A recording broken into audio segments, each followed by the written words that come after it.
السلام علیکم ناظرین، میں ہوں توصیق عزیز اور آپ دیکھ رہے ہیں آپ کا اپنا پروگرام بیٹک اسٹوڈیو۔ آج کے پروگرام میں میرے ساتھ ایک اسپیشل مہمان موجود ہیں، اس لیے میں وقت ضائع کیے بنا ان سے گفتگو کا آغاز کرتا ہوں۔ میرے ساتھ پاکستان کے سابق وزیر اعظم اور عوام پاکستان کے سربراہ جناب شاہد حقان عباسی موجود ہیں۔ سر، آپ کا بہت بہت شکریہ، آپ نے بیٹک اسٹوڈیو کے لیے وقت نکالا۔ آپ کی مہربانی۔ آپ کا شمار نون لیگ کے موسٹ سینئر رہنماؤں میں ہوتا ہے، اور پارٹی سے الگ ہونے کی خاص مین کیا وجہ ہے؟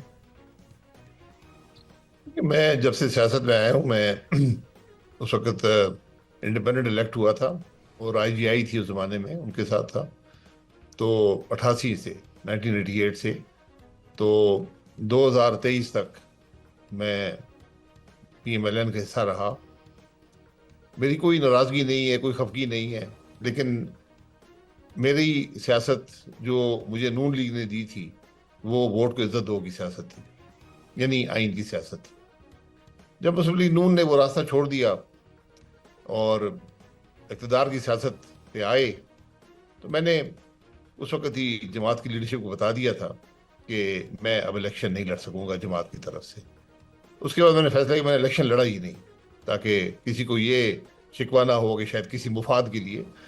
تو صرف یہ بات ہے، ایک اصول کی بات ہے، میں اس سیاست سے اگری نہیں کرتا جس کا چناؤ مسلم لیگ نون نے کیا ہے۔ اس وجہ کو سامنے رکھتے ہوئے اگر ہم بات کریں تو پاکستان مسلم لیگ نون کا جو موقف تھا، جو ان کا اصول تھا ووٹ کو عزت دو، اب آپ کہہ رہے ہیں کہ وہ اس رول کو، اس اصول کو فالو نہیں کر رہے۔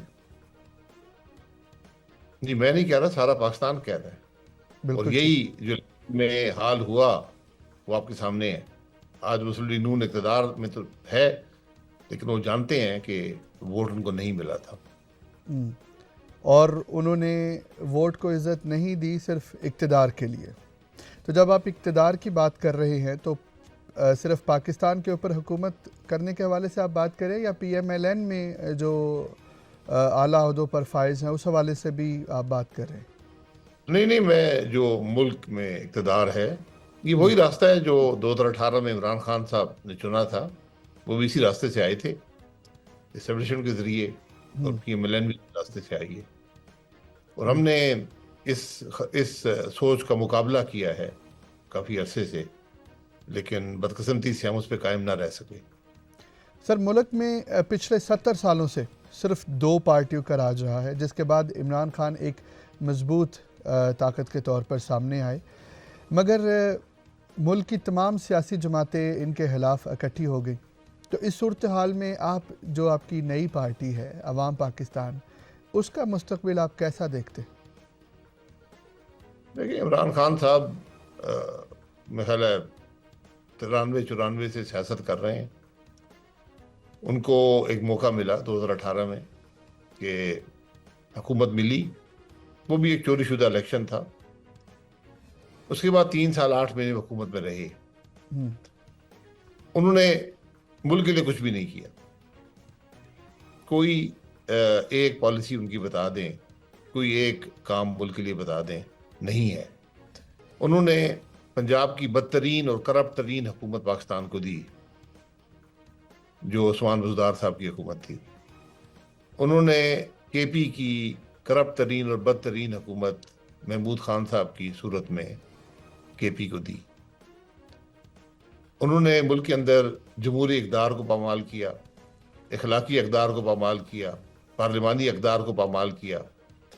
کوئی ایک مثبت چیز نہیں ہے جس کے بارے میں آپ کہہ سکیں کہ عمران خان صاحب نے اپنے دور اقتدار میں ملک کے لیے کی ہو۔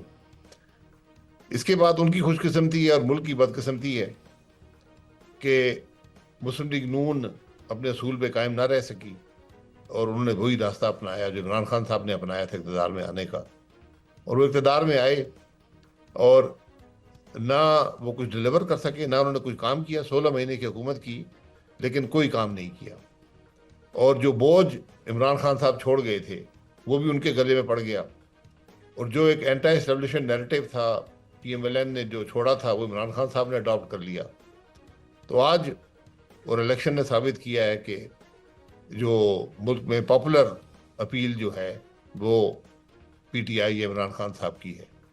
وہ ان کی کسی خوبی کی وجہ سے نہیں ہے, وہ ایک اینٹی اسٹیبلشمنٹ نیریٹو ہے, جو دوسروں کی ناکامی ہے, اس کی وجہ سے وہ آج وہاں پر ہیں. اب سب کا امتحان ہے. آج عمران خان صاحب کیا کریں گے, اس کا اثر ملک کی سیاست پر بڑا گہرا ہے.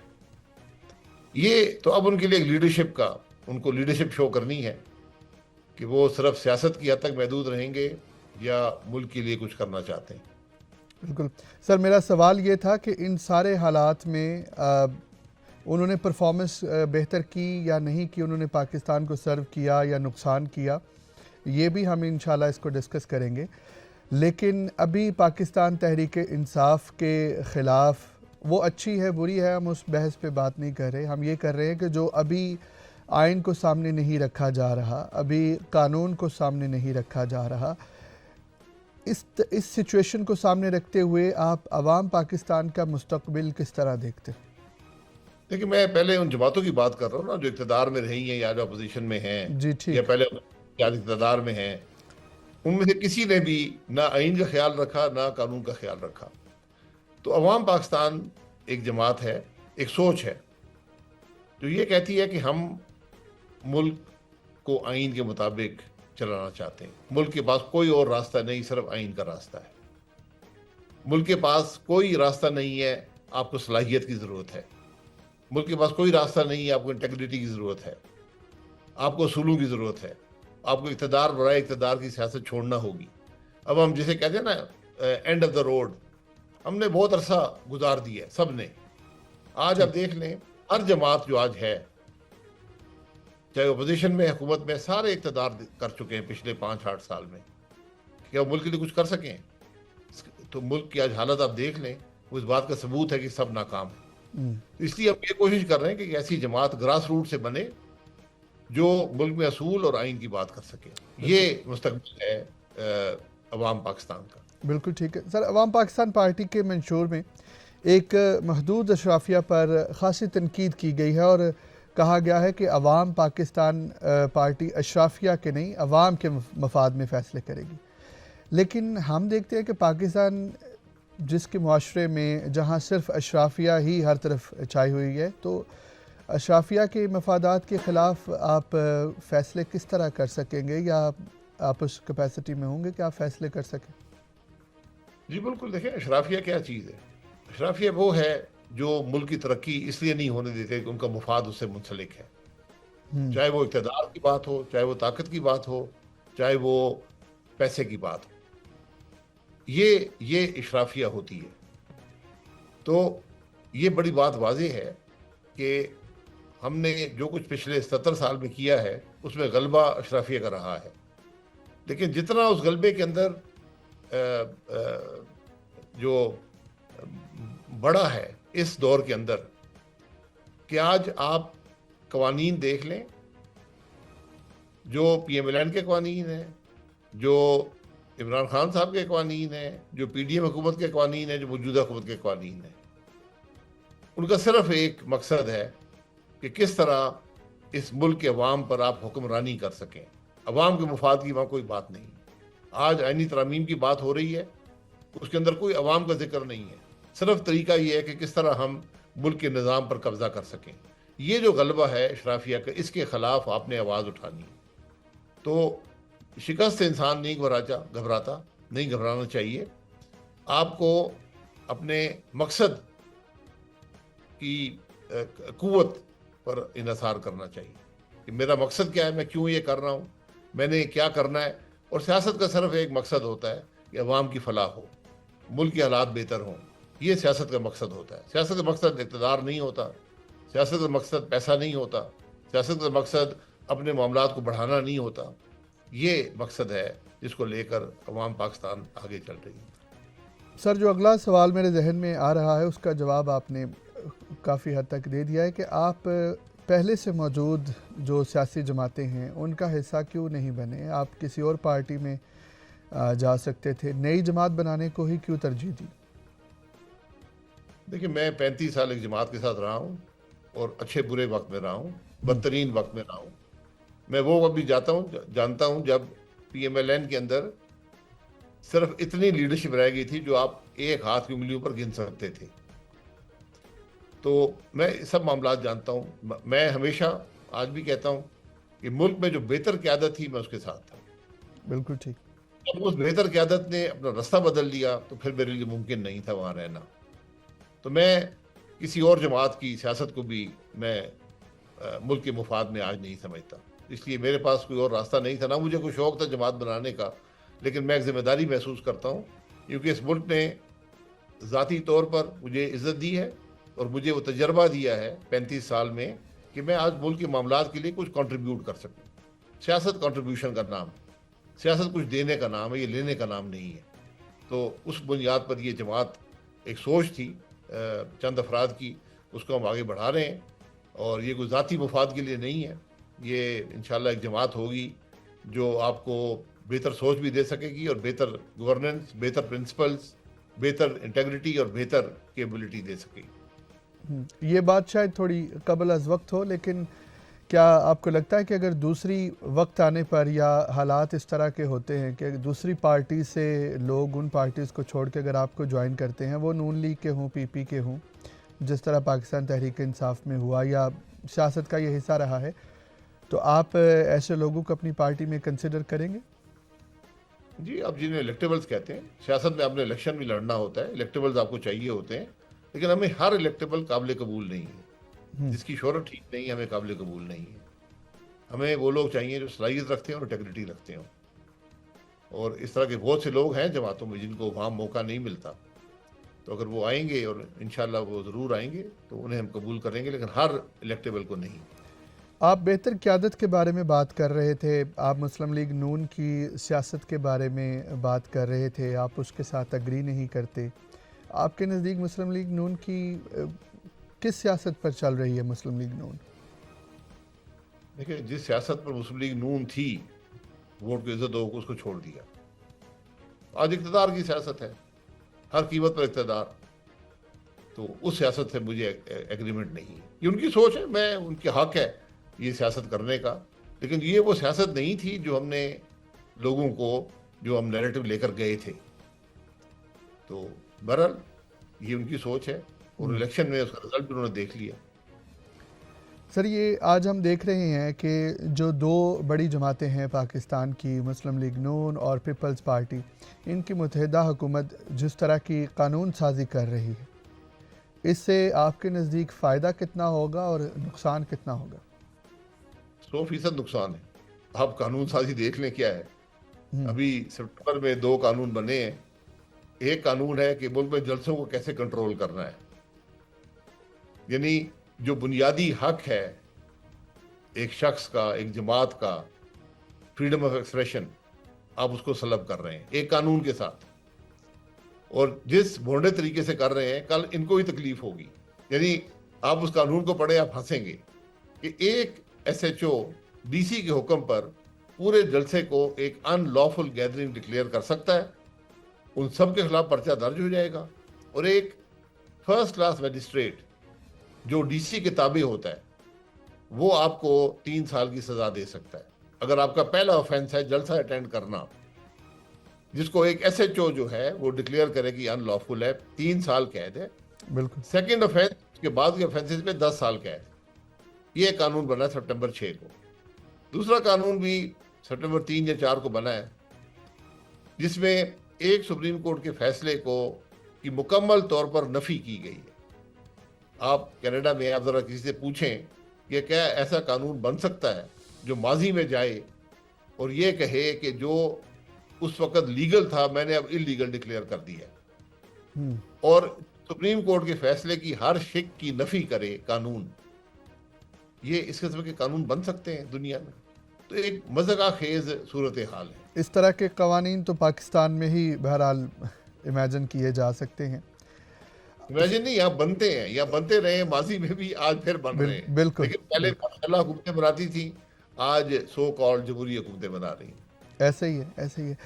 آپ کی پارٹی سمیت اور آپ سمیت پاکستان تحریک انصاف ہو یا دیگر دوسری جماعتیں ہوں، ان کو جو ابھی الیکشن ہوئے ہیں ان کے نتائج پر اعتراضات ہیں. آپ کو کیا لگتا ہے کہ کیا حالات دوبارہ الیکشن کی طرف جا سکتے ہیں؟ دیکھیں سارے پاکستان کو اعتراضات ہیں، یہ الیکشن اتنا متنازع ہو گیا جس کی حد نہیں ہے. ہم، تو آج کوئی بھی حکومت کو تسلیم کرنے کو تیار نہیں ہے، اور حکومت خود مورل اتھارٹی لیک کرتی ہے کہ آج وہ ملک کے اندر کوئی فیصلہ کرنے کی پوزیشن میں نہیں ہے، کیونکہ ان کے پاس نہ اختیار ہے نہ عوام کا مینڈیٹ ہے. بہرحال کرسیوں پر بیٹھے ہیں، لیکن الیکشن عام حالات میں ایک ہر مسئلے کا جب سیاسی ایک سٹیل میٹ ہو جائے، امپاس ہو جائے، تو اس کا ایک حل ہوتا ہے. لیکن جہاں الیکشن چوری ہوتے ہوں تو پھر وہ حل نہیں رہتا. تو اس لیے آج بدقسمتی سے الیکشن بھی ہمارے مسائل کا حل نہیں ہے. اگر ہم تھوڑی آئینی ترامیم کے بارے میں بات کریں، ملک میں آئینی ترامیم ہو رہی ہیں اور پارلیمنٹ بے خبر ہے، یہ آپ کے پچھلے جواب میں تھا. اگر پارلیمنٹ بے خبر ہے تو یہ ترمیم کون لا رہا ہے؟ حکومت ہی لا رہی ہے نا جی. میں تو حکومت کو کہوں گا، ہم، حکومت کا وزیر لے کر آئے گا، اس کو اس ملک کے 2/3 پارلیمنٹ، نیشنل اسمبلی اور سینٹ کے ممبران ووٹ دیں گے، اور وہ ووٹ دینے کو تیار تھے. رات کے اندھیرے میں آج سے 2 ہفتے پہلے سب بیٹھے ہوئے تھے، اور کسی نے ترمیم پڑھی نہیں تھی، کسی نے ترمیم دیکھی نہیں تھی. آج بھی ملک میں ترامیم کی بات ہو رہی ہے، کسی کو دیکھی نہیں ہے ترمیم. بلاول بھٹو صاحب ترمیم لے کر جاتے ہیں دوسروں کے پاس کہ جناب یہ، تو وہ مسودہ کیا پاکستان کا کہ عوام کا حق نہیں ہے کہ اس ترمیم کو دیکھ سکیں؟ بالکل. یہ آج ملک میں جمہوریت اس سطح پہ پہنچ گئی ہے کہ ہم ایک آئین کی ترمیم کرنے جا رہے ہیں. کوئی عام قانون نہیں ہے جس کو کل آپ بدل سکتے ہیں. ترمیم کرنا بہت مشکل کام ہے. پاکستان کی تاریخ میں 25-26 یا اس سے 20-22 ترامیم ہوئی ہیں. آپ کینیڈا کا آئین دیکھ لیں، امریکہ کا آئین دیکھ لیں، کتنی ترامیم ہوئی ہیں. ہم تو یہاں پتہ نہیں ہے ترمیم ہے کہ اور پاس کرنے کے لیے تلے ہوئے ہیں. That's right. Sir, chief justice قاضی فائز عیسیٰ کی جو مدت ملازمت ہے اس کی توسیع کے حوالے سے بھی خبریں زیر بحث ہیں. آپ کے نزدیک اس ایکسٹینشن کی ضرورت کیوں پیش آ رہی؟ نہیں تو ضرورت جو کر رہے ہیں ان کو پتہ ہوگی ضرورت کیا ہے. جب آپ یہ سمجھیں کہ نظام نہیں اشخاص چاہیے، جس ملک کا میں شخصیت کی اہمیت اور نظام کی اہمیت نہ ہو وہ زیادہ دیر چلتا نہیں ہے. ہو سکتا ہے قاضی فیض عیسیٰ صاحب نے کوئی ایسا وعدہ کیا ہو کہ میں یہ آپ کے لیے کر دوں گا. یہ بدقسمتی ہے کہ ہمارے ملک میں چیف جسٹس کی زبان پر بھی لوگوں کا اعتماد اب نہیں رہا. قاضی فیض عیسیٰ صاحب جب آئے تو ان سے بہت توقعات تھیں بہت سے لوگوں کی پاکستان میں، میرے سمیت، کہ وہ نظام کو درست کریں گے. لیکن وہ آج نظام کو مزید نقصان پہنچانے کے حصے دار ہیں. اس وقت جو پاکستان تحریک انصاف کے ساتھ ہو رہا ہے، یا پی ٹی آئی ہو یا کوئی اور سیاسی جماعت ہو، اس بارے میں آپ کی کیا رائے ہے، اور کیا آپ کو لگتا ہے کہ نون لیگ اس وقت انتقامی سیاست کر رہی ہے؟ دیکھیں انتقامی، جب لوگوں کو آپ جلسہ نہیں کرنے دیں گے، آپ کنٹینر کھڑے کر دیں گے دارالحکومت میں، سڑکیں کاٹیں گے. یہ دنیا کی واحد حکومت ہے جو اپنی سڑکیں خود کاٹ رہی ہے. بڑے بڑے ہائی ویز، موٹر ویز کاٹ دیے، اس میں 10-10 فٹ چوڑی خندق بنائی، اور عجیب عجیب حرکتیں. 2 منزلہ کنٹینر لگے ہوئے دارالحکومت کے اندر. تو اس کے علاوہ کیسز بنتے ہیں، کیسز میں حقیقت نہیں ہوتی. تو اس کو میں ہمیشہ کہتا ہوں، اگر آپ نے کچھ کرنا ہے تو پروسیکیوٹ کریں. پروسیکیوشن کا کوئی رائٹ کسی حکومت کو نہیں ہوتا. تو ہماری ہر حکومت جو ہوتی ہے، عمران خان صاحب سمیت، وہ اپوزیشن کو پرسیکیوٹ کرنا چاہتے ہیں کہ ان کے پاس مواد ہوتا نہیں ہے.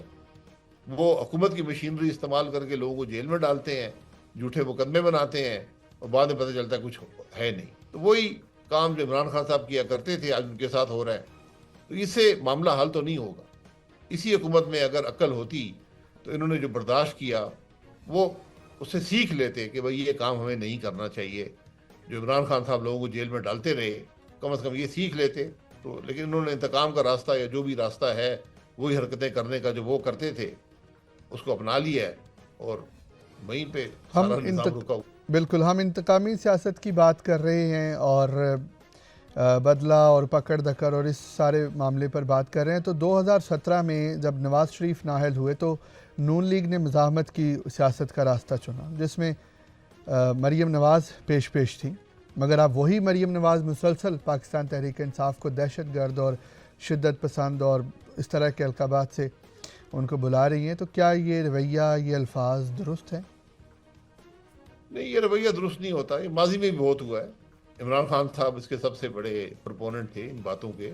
گالی گلوچ سیاست میں وہ لے کر آئے، ایک دوسرے پر الزامات لگانا، ہر ایک شخص کو چور کہنا. تو آج میں یہ کہہ رہا ہوں کہ جو اپوزیشن تھی اس وقت کی پی ایم ایل این، اس نے کچھ سیکھا نہیں. جی وہ اپنے رویے کو درست رکھتے تو آج لوگوں کو ایک واضح فرق نظر آتا. اور سیاست میں جو بات آپ کرتے ہیں وہ کل آپ کو سننی پڑتی ہے. اگر آپ آج گالی دیں گے کل آپ کو گالی سننی پڑے گی.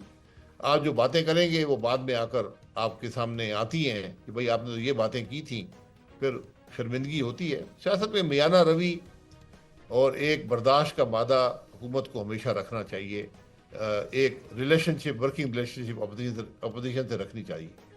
حکومت کی انہی پالیسی کے بارے میں ہم تھوڑی سی اگر بات کریں تو عمران خان کو 18 اکتوبر تک قید تنہائی میں ڈال دیا گیا ہے اور عام ملاقاتوں پر بھی اڈیالہ جیل میں پابندی ہے. کیا کہنا چاہیں گے آپ اس بارے میں؟ میں خود اس سے گزر کے آیا ہوں، تو کوئی ایسی بات نہیں ہے. ٹریننگ ہوتی ہے، کوئی ایسی بات نہیں، پریشانی کی بات نہیں ہے. ٹھیک ہاں، ٹھیک ہے.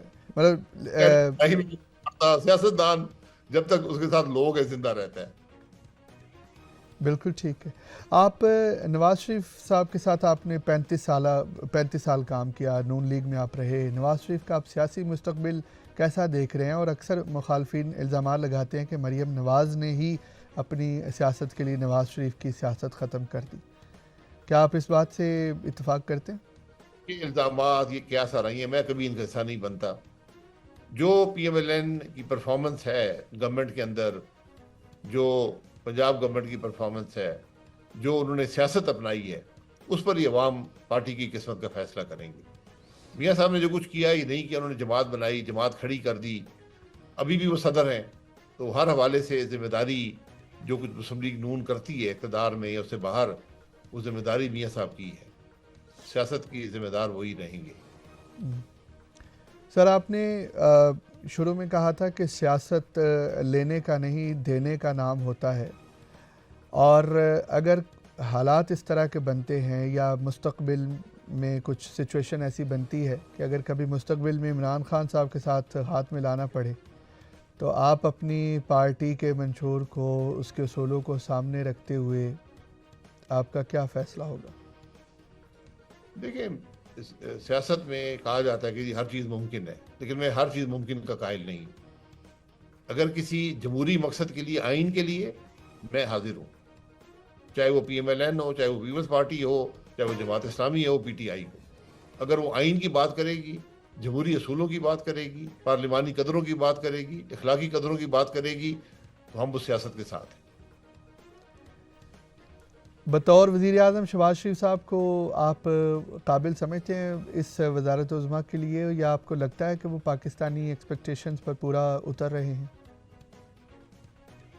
دیکھیں، میں 35 سال ان کے ساتھ گزارے ہیں، تو میں ان کو جج نہیں کرنا چاہتا. عوام، پاکستان کے عوام ہی جج کر لیں. لیکن آج حکومت چل نہیں رہی. نہیں آج چل پاکستان رہی. میں حکومت نہیں ہے. بالکل ٹھیک، بالکل ٹھیک.